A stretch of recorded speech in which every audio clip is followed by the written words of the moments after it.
Hi friends, how many of you have heard the story of Dushyant Maharaj and Shakuntala? And it had historic background. Who was Dushyant and who was Shakuntala? Let us know everything in detail. Dushyant Maharaj performed marriage with Shakuntala, and he presented Shakuntala a ring, and then he left to his kingdom.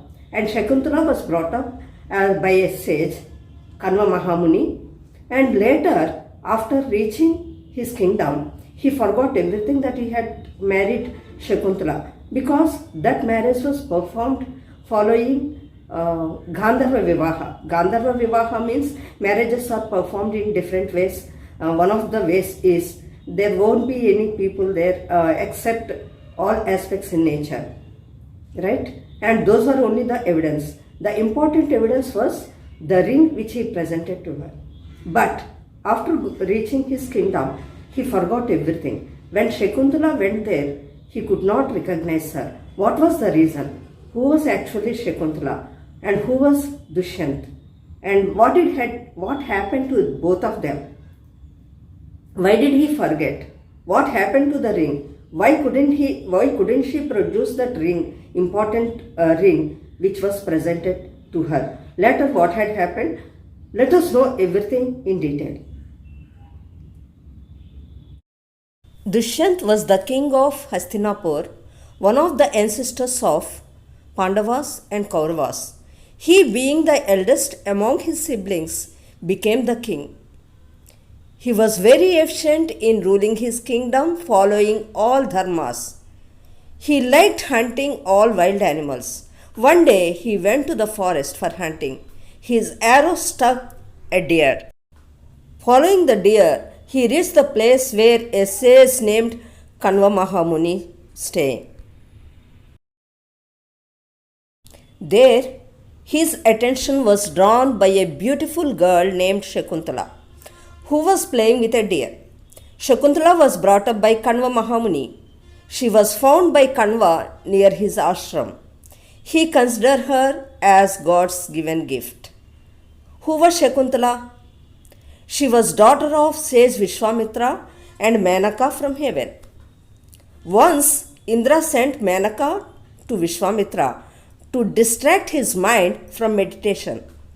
Vishwamitra was tempted by her beauty and dance, fell in love with her, and the result was the birth of Shakuntala. As Menaka belonged to heaven and Shakuntala was born as the result of a sage on the earth, she could not be taken to heaven. With heavy heart, she left the baby. Menaka left the baby in front of a sage named Kanva Mahamuni in his ashram.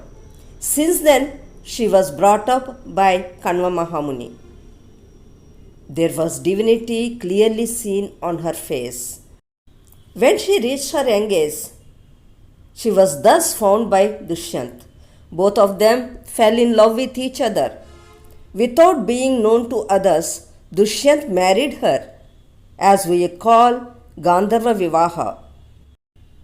He presented her his ring as the important evidence and promised that she was going to be the queen and be accepted by all in his kingdom. Then Dushyant left to his kingdom and as usual involved in his activities as a king.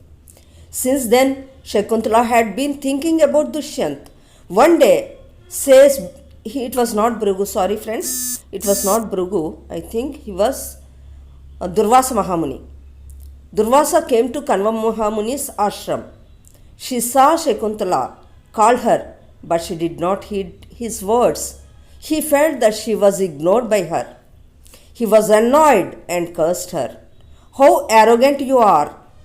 Can't you even notice a sage like me in front of you? Are you so deeply involved with the thoughts of your lover? Do you know the result of it? The one who preoccupied your mind will forget you. Says Durvasa cursed her this. As the result of her love with Dushyant, Shakuntala was pregnant. She had to tell her father Kanva about her love. Kanva knew how great Dushyant was. He would definitely accept her as his wife. Days were going on, but no news from Dushyant. Shakuntala gave birth to a baby boy. Kanva decided to send her to Dushyant's kingdom.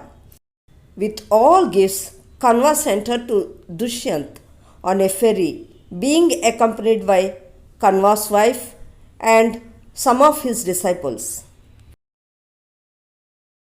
After getting down the ferry, while she was about to drink water, the important evidence, the ring presented by Dushyant, was slipped. She did not realize it. Shakuntala was decorated as a queen and stepped into his kingdom with her son. She was standing in front of the king who was on his throne. He, means Dushyant, gave a quizzical look at her. Shakuntala was shocked. Maharaj, didn't you recognize your beloved Shakuntala in front of you? Shakuntala, I haven't seen you before. He couldn't acknowledge her.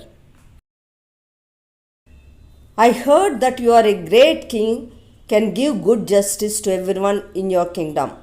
But how could you forget me, Maharaj? Here is your son. He showed her son. I don't understand what you are saying. Once again, I am saying that I am seeing you for the first time. Can you show me the evidence that I married you? Said Dushyant. Yes, Maharaj, the ring, Rajamudrika, you gave me. She looked at her fingers and searched everywhere. No, it wasn't found. As she couldn't produce the important evidence, she had to leave that place. She was banished from his kingdom. Shakuntala felt so insulted. She felt that she was cheated by the king Dushyant. She made up her mind to bring up her son as a great warrior. She didn't want to show her face again to her father, says Kanva. Decided to live in the forest amidst the animals. Later, she was under the protection of Kashyap, another great sage. He came to know that Dushyant forgot his love with Shakuntala because of Durvasa's curse. He requested him to modify his curse. Then Durvasa said, if Dushyant sees the ring he presented to Shakuntala, everything will come to his mind. That leads to reunion of Dushyant and Shakuntala, said Durvasa. One day, a fisherman caught a fish. While cutting its stomach, he noticed something shining. It was that Rajamudrika presented by the king. It was brought to the notice of the king. On seeing the ring, everything came to his mind, his love, how he married Shakuntala and all. He repented and personally went to know whereabouts of his beloved Shakuntala. With great difficulty, he found Shakuntala. This story ends in a positive note. Reunion of Dushyant and Shakuntala with little Prince Bharat. Friends, Kalidasa had written Abhijnana Sakuntalam. In this, you can get this story, and this story was picturized recently. I had watched it, so interesting it was. Samantha played the role of Shakuntala and Allu Arjun's daughter played the role of Bharat. Actual story was from Mahabharata. Thanks for watching, friends.